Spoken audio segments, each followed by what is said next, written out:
तो मन की जो यह आशा तृष्णा है, यह बिन पेंदी के बर्तन जैसी है। जैसे हम एक बिन पेंदी का बर्तन ले लें और उससे सुबह से लेकर रात तक पानी भरते रहें तो कुछ भी नहीं प्राप्त होगा, बर्तन खाली ही रहेगा, क्योंकि पेंदी ही नहीं है, रुके कहाँ। तो वैसे ही यह मन है, यह आशा तृष्णा बिना पेंदी का बर्तन है। मनुष्य खत्म हो जाता है, समाप्त हो जाता है, लेकिन यह आशा तृष्णा समाप्त नहीं होती। माया मुई न मर मुआ, मरी मरी गया शरीर, आशा तृष्णा ना मुई, कह गए साहेब कबीर।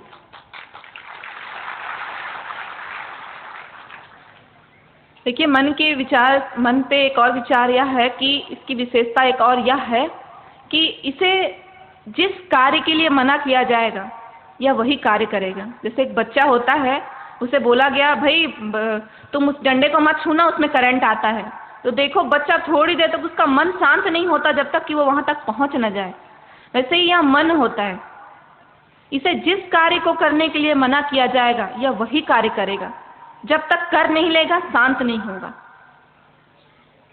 इसका उदाहरण हमें यह दिखता है कि प्रायः लोग यह शिकायत लेकर आते हैं कि परमात्मा की भक्ति में मन नहीं लगता, सत्संग में बैठते हैं तो नींद आ जाती है, पूजा प्रार्थना करते हैं तो मन नहीं लगता, ध्यान नहीं लगता, परमात्मा में ध्यान नहीं लगता। अनेकों लोग प्रायः शिकायत लेकर आते हैं। तो इसका कारण यह है कि इस मन को निषेध में बड़ा आनंद आता है। जिस कार्य को मना किया जाएगा वह कार्य करने में इसे बड़ा आनंद आता है, क्योंकि यह मन इस माया से लगा है, इस संसार मुखी है यह मन, इसलिए इसे निषेध में बड़ा आनंद आता है। परमात्मा की भक्ति करने बैठेगा लेकिन उसमें ध्यान नहीं लगेगा। सत्संग में बैठेगा, 10 मिनट हुआ, 15 मिनट हुआ, आधा घंटा हुआ, नींद आने लगती है। लेकिन अगर किसी का निंदा रस करने बिठा दिया जाए, किसी की बुराई करने बिठा दिया जाए, तो सुबह से शाम हो जाएगी, नींद का आता पता नहीं रहेगा। बहुत नींद आती है उस समय जब परमात्मा की भक्ति करनी हो, लेकिन किसी की बुराई करनी हो तो नींद नहीं आएगी। दुगने जोश से बैठ जाएंगे उसकी बुराई करने, पूरा ऊपर से नीचे तक उसकी बुराई करके रख देंगे, कोई सिरा नहीं छोड़ेंगे।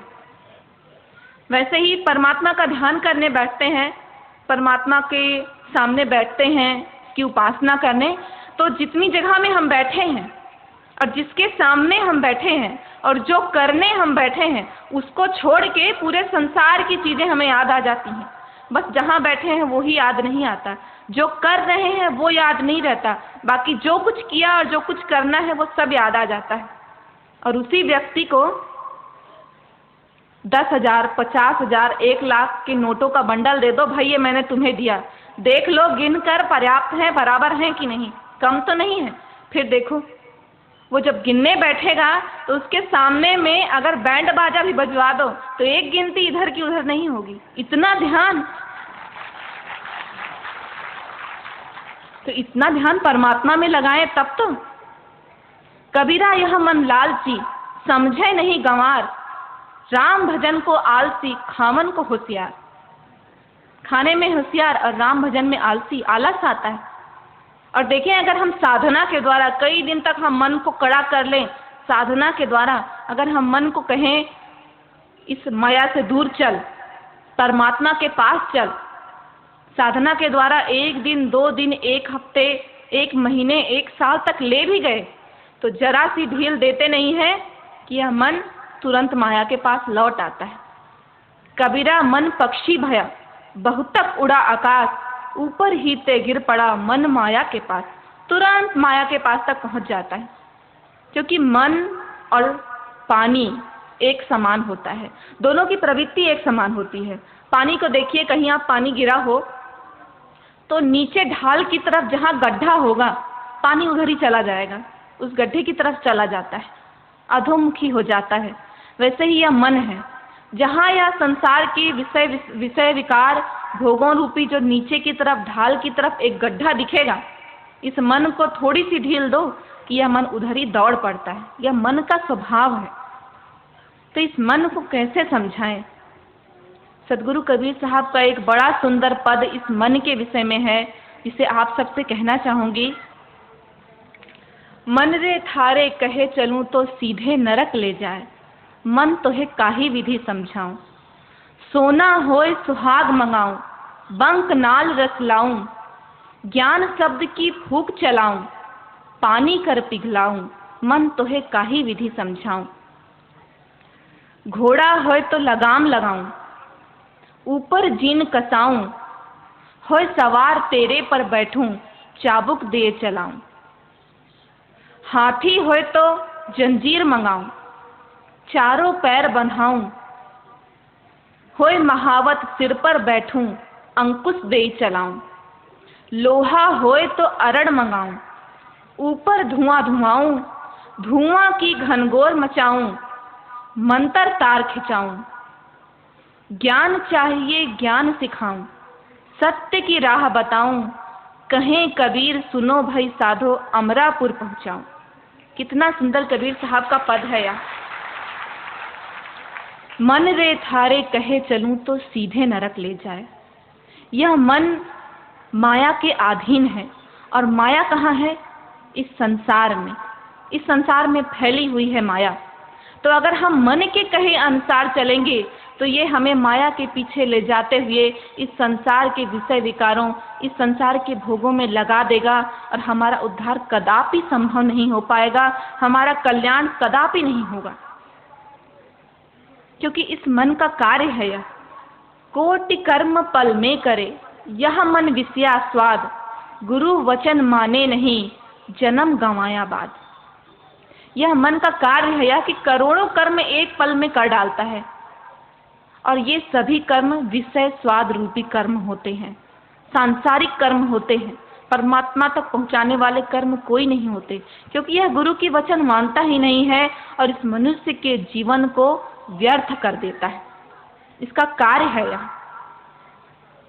एक बहुत सुंदर सा कथानक है कि एक बार एक शिकारी था, वह जंगल में शिकार करने गया था।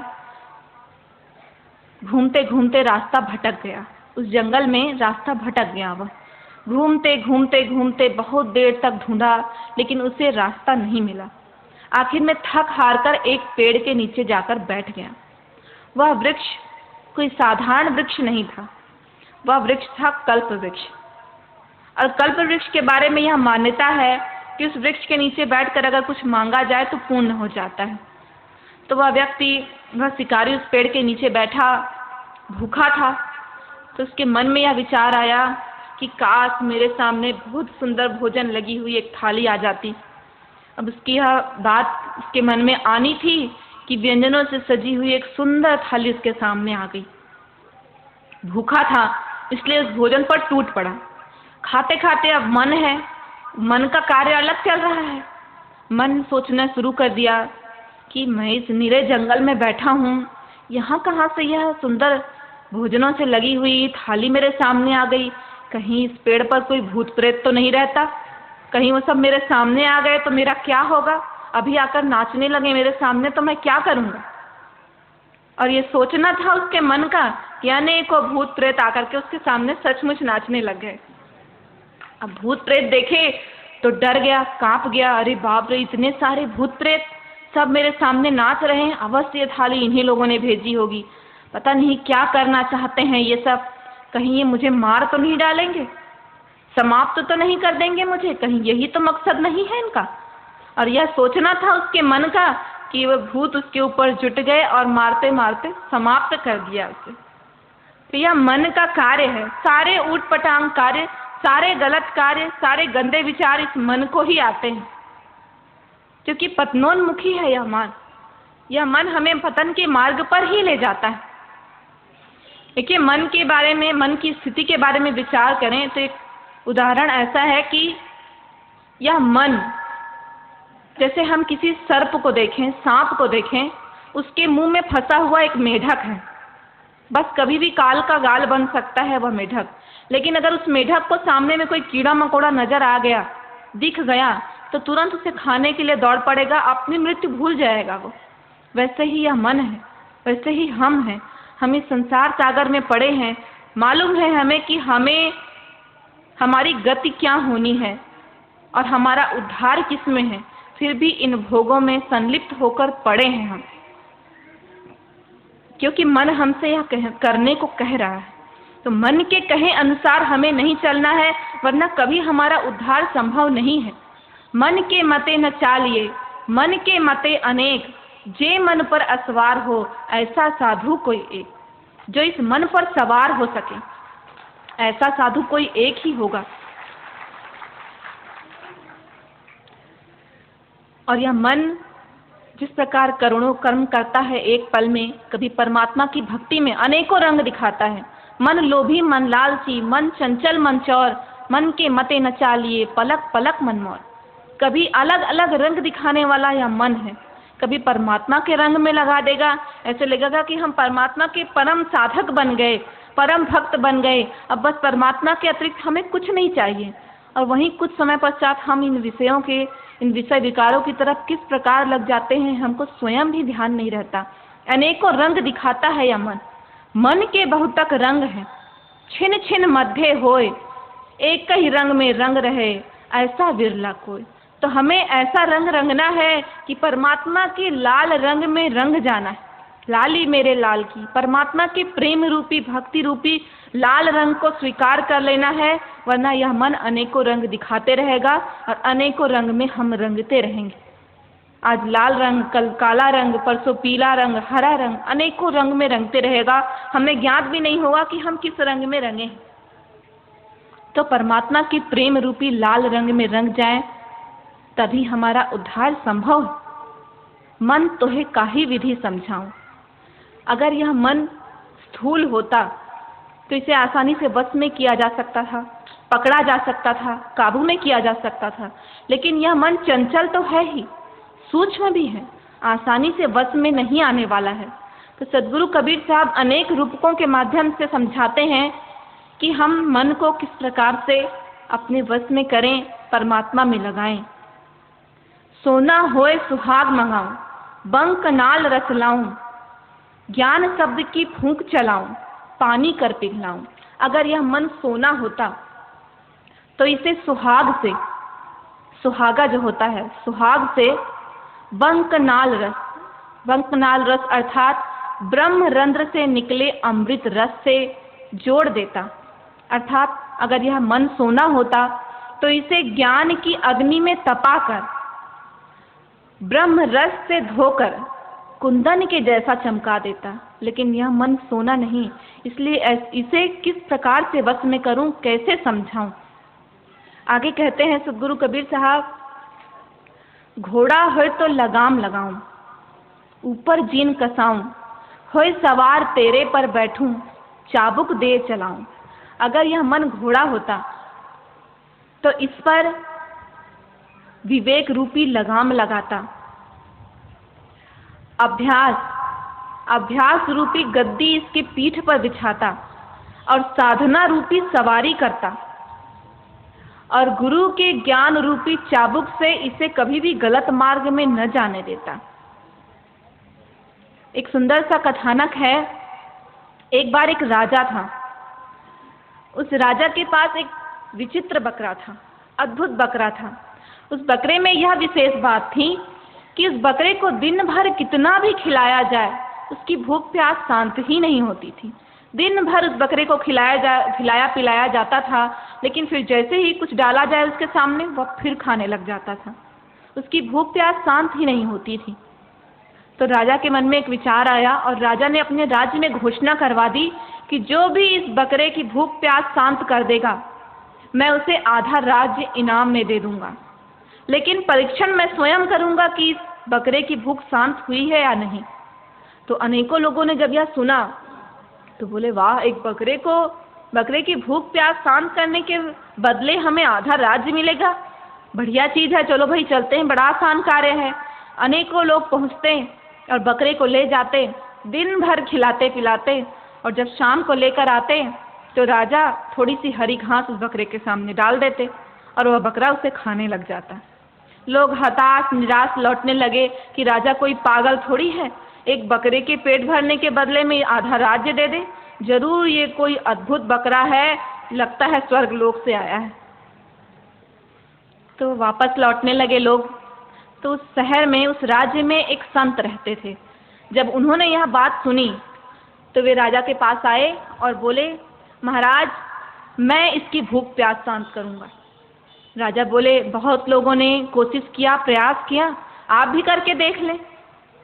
तो संत बोले, मैं अवश्य इसकी भूख प्यास शांत कर दूंगा, बिल्कुल शांत हो जाएगा यह बकरा। फिर उसको ले गए बकरे को संत जंगल में और ले जा करके एक तरफ जहाँ बहुत सारी घास थी हरी हरी, वहाँ छोड़ दिया। हरी हरी घास देखकर बकरे के मुंह में पानी आ गया, दौड़ गया और जैसे ही खाने को हुआ, घास की तरफ उसने जैसे ही अपना मुंह बढ़ाया, संत जी ने एक मोटा डंडा लिया और उसके मुंह पर एक लगाया और फिर दिन भर ऐसा ही चलता रहा। जैसे ही वह बकरा उस घास की तरफ मुंह मारता, संत जी एक डंडे से प्रहार करते। धीरे धीरे बकरे के मन में यह बात बैठ गई, घास खाने पर मार पड़ती है। और उसने क्या किया, घास की तरफ देखना भी छोड़ दिया, क्योंकि उसके मन में यह धारणा बैठ गई, घास खाऊंगा तो मार पड़ेगी।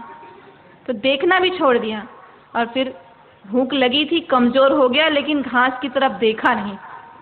शाम हुई तो संत जी उसे लेकर राजा के पास आए और बोले, महाराज अब इस बकरे की भूख प्यास शांत हो गई। तो राजा बोले, मैं परीक्षण करके देखता हूँ इसकी भूख प्यास शांत हुई है या नहीं। और उन्होंने कुछ हरी घास उठाई और इसके सामने डाल दी।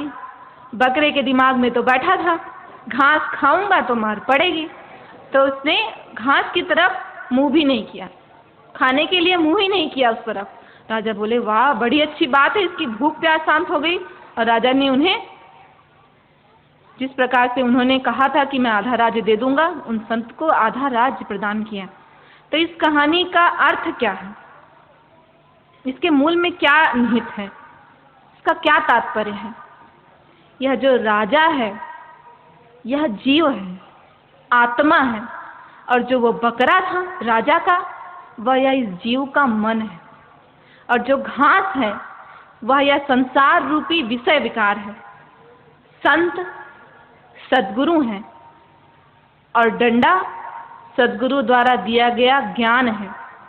तो जैसे ही यह मन रूपी बकरा विषय विकार रूपी संसार में फैले विषय विकार रूपी घास को खाने के लिए मुंह बढ़ाए, सद्गुरु के ज्ञान रूपी डंडे से प्रहार करो, कदापि नहीं जाएगा कहीं भी और सद्गुरु के चरणों में लगा रहेगा।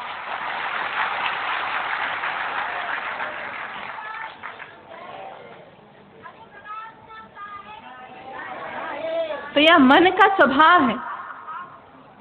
इसी प्रकार आगे रूपक देते हुए सद्गुरु कबीर साहब कहते हैं, हाथी होए तो जंजीर गढ़ाऊं, चारों पैर बंधाऊं, होए महावत सिर पर बैठूं, अंकुश दे चलाऊं। अगर यह मन हाथी होता, हाथी का क्या स्वभाव होता है? हाथी बहुत मतवाला होता है। जब अपनी धुन में चलता है तो जंगल में जब चलता है तो अनेकों वृक्ष टूट जाते हैं, पेड़ पौधे टूट जाते हैं, कई घर टूट जाते हैं, अनेकों जीव उसके पैरों के नीचे आकर मर जाते हैं, लेकिन वह अपनी धुन में मतवाला होकर चलता है, कुछ नहीं देखता। वैसे ही यह मन है, जब यह विषय विकार रूपी जंगल में चलता है तो मनुष्य के जीवन को नष्ट कर देता है। और देखें आप, जब हाथी को ध्यान से देखें, गौर से देखें, तो हाथी का कान हमेशा हिलते रहता है। वैसे ही यह मन है, हमेशा हिलते रहेगा, इधर से उधर चंचल रहता है। तो अगर यह मन हाथी होता तो जिस प्रकार हाथी के पैरों में जंजीर बंधवाकर महावत उसके सिर पर बैठकर अंकुश दे देकर उसे सही मार्ग पर ले चलता है, जैसे ही वह गलत मार्ग पर चलता है उसे अंकुश से सीधे मार्ग पर लाया जाता है, सही मार्ग पर लाया जाता है। वैसे ही अगर यह मन हाथी होता तो इस पर ज्ञान रूपी जंजीर से इसके चारों पैर बांध देता और विवेक रूपी महावत को सिर पर बिठाकर गुरु ज्ञान की भक्ति से उत्पन्न विवेक को इस हाथी के सिर पर बिठाकर, इस मन के सिर पर बिठाकर गुरु ज्ञान के अंकुश से गलत मार्ग पर जाने न देता, संसार की तरफ प्रवृत्त न होने देता, संसार की तरफ उन्मुख न होने देता। सद्गुरु कबीर साहब कहते हैं, सद्गुरु कबीर साहब मन के विषय में बताते हैं कि जिस प्रकार यह मन है, हाथी है, उसी प्रकार इस मन को, जिस प्रकार हाथी को काबू में किया जाता है, वश में किया जाता है, उसी प्रकार इस मन को वश में करो और ज्यों ज्यों चाले पीठ दे, जैसे ही यह पीठ देकर चलने की कोशिश करे, अंकुश दे दे फिर, इसे अंकुश मार मार कर सीधे मार्ग पर ले आओ। मैं मनता मन मार दे, घट ही माही फेर, ज्यों ज्यों चाले पीठ दे, अंकुश दे दे फिर। इस मन को हाथी के समान वश में कर लेता, लेकिन यह मन हाथी नहीं है, तो इसे किस प्रकार समझाऊं? लोहा होए तो अरण मंगाऊं, ऊपर धुआं धुआऊं, धुआं की घनघोर मचाऊं, मंतर तार खिंचाऊं। अगर यह मन लोहा होता तो जिस प्रकार लोहे को अरण अर्थात अहरण, जिस पर लोहे के तार को गर्म करके पीटा जाता है, उसे अहरण कहते हैं। तो अगर यह मन लोहा होता तो इसे गुरु ज्ञान रूपी अग्नि में खूब तपाता, लाल करता, इतना लाल करता कि धुएं ही धुआं हो जाता, और सूरत की अहरण पर पीट पीट कर इसे मंत्र रूपी तार में परिवर्तित कर देता, अर्थात परमात्मा से एक तार कर देता, परमात्मा से जोड़ देता। और अंततः सदगुरु कबीर साहब कहते हैं कि ज्ञान चाहिए ज्ञान सिखाऊं, सत्य की राह बताऊं, कहें कबीर सुनो भाई साधो अमरापुर पहुंचाऊं। ज्ञान चाहिए ज्ञान सिखाऊं। इस मन पर अज्ञानता का आवरण होता है, यह मन अज्ञानता से ढका हुआ है, और इस मन से इस अज्ञानता को हटाने का एकमात्र उपाय सदगुरु के पास है। सदगुरु ही ऐसे हैं जो इस मन से इस अज्ञानता को, इस मलिनता को दूर कर सकते हैं, क्योंकि साचे गुरु के पक्ष में दीजे मन ठहराए, चंचल से निश्चल भया, नहीं आवे नहीं जाए। सच्चे गुरु के पास वह सामर्थ्य होती है, वह शक्ति होती है कि वह इस मन को, इस मन की मलिनता को, गंदगी को, इसकी दुष्प्रवृत्ति को दूर कर सके। और साचा गुरु कौन? जिन्होंने मन माया पर विजय प्राप्त कर ली हो, जिन्होंने सत्य का साक्षात्कार कर लिया हो। गुरु सोई जो सत्यनाम लखावे, आन गुरु कोई काम ना आवे। सच्चे गुरु वे हैं जो सत्य नाम लखाएं, अन्य कोई गुरु काम आने वाले नहीं, क्योंकि अन्य गुरु कौन होते हैं? जगत गुरु, जो इस जगत तक ही रह जाते हैं। संसारी गुरु, जगत गुरु, बड़ा सुंदर और सटीक नाम दिया गया है ऐसे गुरु को, क्योंकि वे जगत तक ही रहते हैं, आगे साथ नहीं देते। गुरु लोभी शिष्य लालची, दोनों खेले दांव, दोनों डूबे मंझधार में, चढ़ पाथर की नाव। गुरु लोभी है तो शिष्य लालची है, जैसा गुरु वैसा शिष्य। गुरु शिष्य की मर्यादा भी तो उसी प्रकार होगी, जैसा गुरु होगा वैसा शिष्य होगा। यदि गुरु लोभी है तो शिष्य लालची ही होगा, और ऐसे लोगों का कभी उद्धार नहीं हो सकता, क्योंकि वे सदगुरु के प्रेम रूपी, परमात्मा की भक्ति रूपी लकड़ी की नाव पर नहीं चढ़ते हैं कि मझधार से पार हो जाए। लालच और लोभ रूपी पत्थर की नाव पर चढ़ेंगे तो पत्थर की नाव तो डूबेगी ही, कभी उद्धार तो होने वाला नहीं है। क्योंकि ऐसे जगत गुरुओं का एकमात्र उद्देश्य होता है, और वह उद्देश्य क्या होता है? पैसा लाकर यहाँ पर धर, चाहे डूब चाहे मर, इसके अतिरिक्त कुछ नहीं होता। शिष्य के उद्धार से उनका कोई मतलब नहीं होता है, कोई संबंध नहीं होता है। बस एक ही उद्देश्य है, पैसा लाकर यहाँ पर रख दे, बाकी तेरा जो हो तू जान, तेरा काम जाने। पैसा लाकर यहाँ पर धर, चाहे डूब चाहे मर। लोभी गुरु लालची चेला, करे नरक में ठेलम ठेला। और ऐसे लोभी गुरु और ऐसे लालची चेला कहाँ जाएंगे? नरक में जाएंगे। उद्धार तो होने वाला नहीं है, क्योंकि उद्धार करने का सामर्थ्य सिर्फ सदगुरु के पास होता है। और ऐसे सदगुरु कौन है? सदगुरु कबीर साहब। और सदगुरु कबीर साहब परमात्मा को प्राप्त करने के विषय में, मन को निर्मल करने के विषय में क्या कहते हैं? प्रश्न और उत्तर का कितना सुंदर अद्भुत समन्वय है। साहब कहते हैं, कबीर मन मैंगल हुआ, यामे विषय विकार, यह मन कैसे धोइए, संतो करो विचार। यह मन मतवाला हो गया, इसमें विषय विकार के इतने दाग लगे हैं कि इसे किस प्रकार छुड़ाएं, कैसे धोएं। और इसका उत्तर देते हुए भी सदगुरु कहते हैं, गुरु धोबी शिष्य कापड़ा साबुन सिरजनहार, सुरत शिला पर धोइए निकसय रंग अपार। देखिए, जब हम कपड़ा धोने जाते हैं तो कपड़ा धोने का भी अपना एक तरीका होता है कि सबसे पहले कपड़े का दाग छुड़ाना है तो उसे पानी में अच्छी तरह से डुबो कर रखते हैं। जब तक पानी से उसे भिगोएंगे नहीं, डुबाएंगे नहीं, तब तक अगर उस पर कितना भी साबुन रगड़ते रहो दाग निकलने वाला नहीं निकलता है दाग, क्योंकि पानी से कपड़े को गीला करना पड़ता है। तो इसी तरह से गुरु के ज्ञान रूपी साबुन को अगर सूखे कपड़े पर अर्थात बिना भाव के, बिना भक्ति के, बिना प्रेम के मन पर रगड़ोगे, चलाओगे तो यह ज्ञान सिर्फ बुद्धि तक रह जाएगा, हृदय तक नहीं उतर सकता। तो मन को सर्वप्रथम गुरु के ज्ञान रूपी, गुरु के प्रेम रूपी जल में अच्छी तरह से भीगने दो और फिर उस पर गुरु के ज्ञान रूपी साबुन को लगाओ। देखो मन कितना शुद्ध, कितना निर्मल, कितना चमकदार बन जाएगा कि परमात्मा अपने चरण शरण में ले लेंगे। लेकिन मन को मलिन बनाना हमारा कार्य है और हम इससे निकलना भी नहीं चाहते हैं। इतने दुर्भाग्य की बात है। आप उदाहरण देखो कि अगर कोई एक जीव है, वो कभी गलती से भ्रमवश कुएं में गिर जाए तो जब तक उसकी जान में जान रहती है, जब तक वह जीवित है, वह उस कुएं से निकलने का प्रयास करते रहता है। लेकिन हम इस संसार रूपी गर्त में, संसार रूपी कुएं में पड़े हैं, विषय विकार के जल में डूब रहे हैं, लेकिन इतने आश्चर्य की बात है कि हम निकलने का प्रयास भी नहीं करते, यह सोचते भी नहीं, यह विचार भी नहीं करते कि हम कौन हैं, कहाँ से आए हैं, क्या है, हमारा उद्धार किस प्रकार होगा। कबीर सोया क्या करे, काहे न उठ के जाग, जाही ते संग बिछुड़ा ताही के संग लाग। सोए हो, उठो, जागो, देखो हम कौन हैं, हम क्या हैं, हम कहाँ से आए हैं, हमारा इस संसार में क्या उद्देश्य है, हमारी मुक्ति किस प्रकार होगी। हम जिससे बिछड़ गए हैं उसके संग लग जाएं। तो इस मोह निद्रा से जगाने का श्रेय सद्गुरु कबीर साहब को है।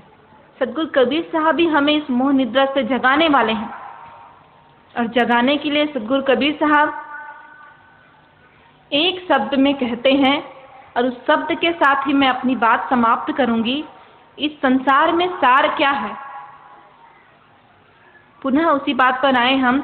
इस संसार में ऐसा सार क्या है कि हम उस परमात्मा को प्राप्त कर लें। एक शब्द में सब कहा, सब ही अर्थ विचार, भजिए नि अक्षर निज नाम को, तजिए विषय विकार।